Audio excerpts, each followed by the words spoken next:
আপনারা জানেন গত কয়েকদিন আগে বাংলাদেশের একজন বারবার নির্বাচিত এমপি মারা গেছে। আমাদের কুষ্টিয়া ঝিনাইদহ কালীগঞ্জ থানার এমপি 4-5 বার তো নির্বাচিত হয়েছে। এই 3 বার যা হোক, এর আগে 2 বার তো অন্তত ছিল।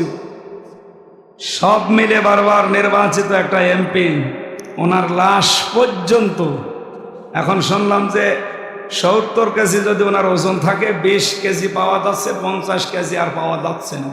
তার মানে কেটে টুকরা টুকরা করে এক এক জায়গায় লাশের টুকরা ছড়িয়ে দিয়েছে।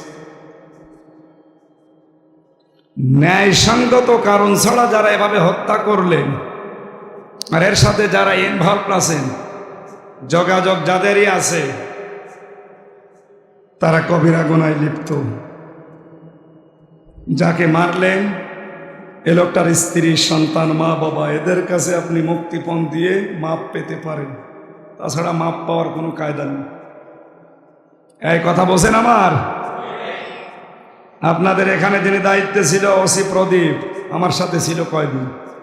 আমি একদিন বললাম, স্যার আপনি হুজুর দোয়া করেন। দোয়া করবো মানে আপনি তো আমার আল্লাহরে বিশ্বাস করেন, কি দোয়া করব?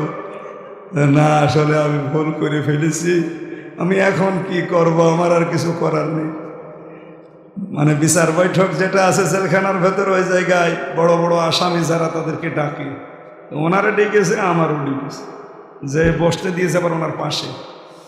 কানের কাছে মুখ নিয়ে বলছিলাম যে আপনি তো বহু ভালো ভালো কাজ করেছেন, এখন লোকটা আফসোস করে। এখন আফসোস করে লাভ আছে? তো ফাঁসির আসামি। আমি বহু মানুষকে এভাবে আফসোস করতে দেখছি ভেতরে, কিন্তু আর লাইন নেই তো। যার ফাঁসির অর্ডার হয়ে গেছে, এর যদি যাবজ্জীবনও আসে, 30 বছর জেল খাটা লাগবে। ওর জীবন আর কি থাকবে বলেন? ওনার বয়স কমপক্ষে 45 থেকে 50 বছর অস্তিত্ব দিবে।